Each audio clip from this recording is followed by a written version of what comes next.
Thank you for joining me. I'm Scott Ryan.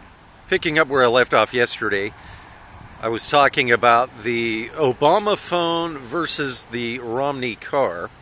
And the more I think about it from a logical perspective, it should be far easier for the 95% of African Americans who traditionally vote Democrat. It should be far easier for them to vote for Mitt Romney than even myself.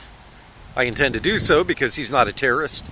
He's not working every day to assault every value, every fundamental belief that Americans hold dear that made us Americans. He's not trying to redefine marriage, and not only that, but he's not trying to undermine our military by bringing gay, quote-unquote, marriage into it and fighting for the right for military personnel to gay military personnel to bunk together while they're serving. I'm not kidding. You can't make this stuff up. Fighting the states, suing the states to prevent them from protecting their borders, suing the states for doing what the federal government constitutionally is supposed to do, but refuses to do. Romney's not selling guns to drug cartels and getting Americans killed. Romney's not undermining our ambassadors, our embassies, so that they get murdered overseas and covering it up and apologizing to terrorists for the Americans apologizing to terrorists for the Americans on behalf of the Americans because we have to have our freedom of speech and freedom of religion here. Now, Romney's not doing all that.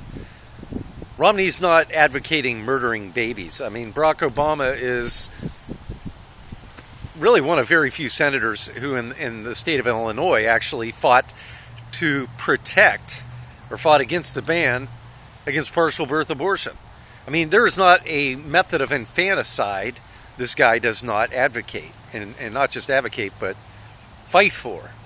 So for the 95% of black Americans who have been voting Democrat, yeah, they've been bamboozled.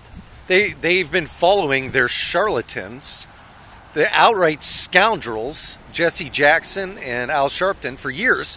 They have been abused by these people. These guys, Sharpton, Jackson, Jeremiah Wright, Louis Farrakhan, these guys it reminds me of Alex Haley's Roots. I love that movie. I watched that when I was younger. Reminds me of the guys you saw in Africa who actually were dealing with the slave traders, selling their own people into slavery, loading them into the slave ships and cashing out. That's what Sharpton and Jackson are. I'm going to call it what it is here. These guys are scumbags. They've been misleading. They hide behind the cloak. It would be better for them to tie a millstone around their necks and be cast into the sea than to cause those to stumble, as the Bible says, as Jesus said about those who cause children to stumble. Well, they not only are responsible for causing children to stumble, Jesse Jackson and Al Sharpton are single-handedly some of the most, and Barack Obama, of course, are some of the most responsible people for the infanticide, the murder of tens of millions of black children over the last 4 decades in this country. They are single-handedly responsible. They have misled. They have sold their people. The only thing black about them is their skin color. These people are scumbags, and they are responsible for it. The blood of those children are on their hands, so it would be better for them to tie a millstone around their necks. But not to get too tangential, but the decision, if African Americans were to think logically through what they're voting for, if they would look at the infanticide, the slavery in which their so-called leaders have sold them into, and disgracefully doing it under the guise of being Christian ministers. I don't know what crackerjack box they got their seminary degrees from, but it doesn't matter. If black Americans read their Bible and look at what the Bible says about homosexuality and virtually everything that Barack Obama stands for, they would understand that by casting their vote for him, they are taking essentially the number of the beast in doing so. You have to sell out. You have to turn your back. You have to lie to God to support this guy. I don't like Mitt Romney. I did everything I could. You can look at my past year's video, and you will see the scathing videos that I made about Mitt Romney. But I will vote for him because he is none of those things that Barack Obama represents. But logically, even beyond all that, sorry, the black helicopters are circling. Beyond all that, if we were to take at face value what the let's just say that the federal government's responsibility is to be a nanny state and to take care of all of our wants and needs and to buy us all the things to which we've become accustomed, all the food and all the luxuries, the Obama phone. This is why it should be so easy for black Americans to vote for Mitt Romney. Because if you compare, Barack Obama has done virtually nothing his entire career but campaign for president. He was supposed to make the oceans recede. He was supposed to be the Messiah. All these things that he promised, he did nothing. So some lady in Cleveland's all excited because she got a phone. Well, if you look at what Mitt Romney did in Massachusetts, again, I reiterate, he created a welfare program. It's called Wheels for Welfare. You can Google it. You will see the proof all over the news. This wasn't something he just signed and went along with. This was his creation.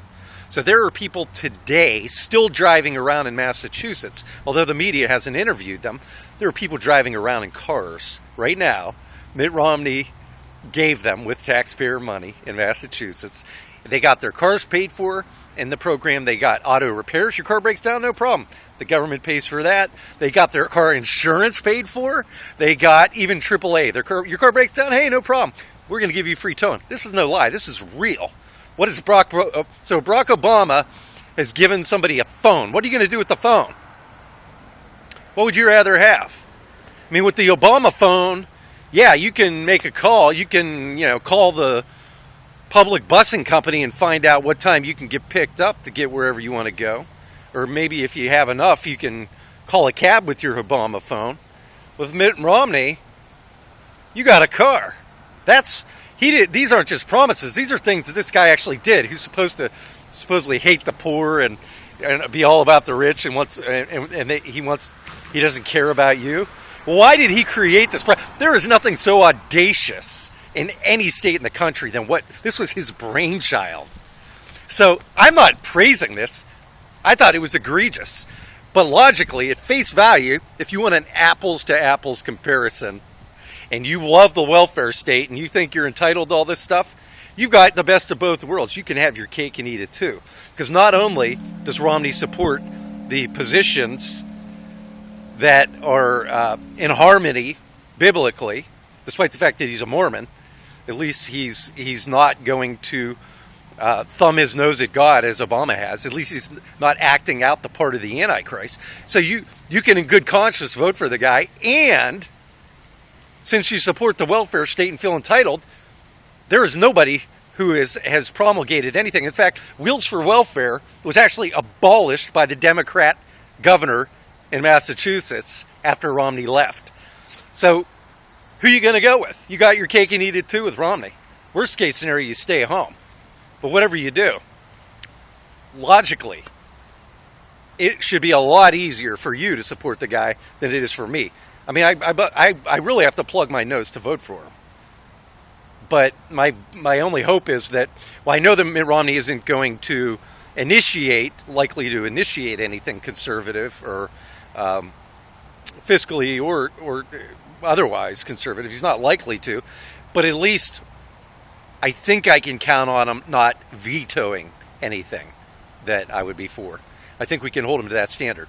Thank you for joining me. I'm Scott Ryan.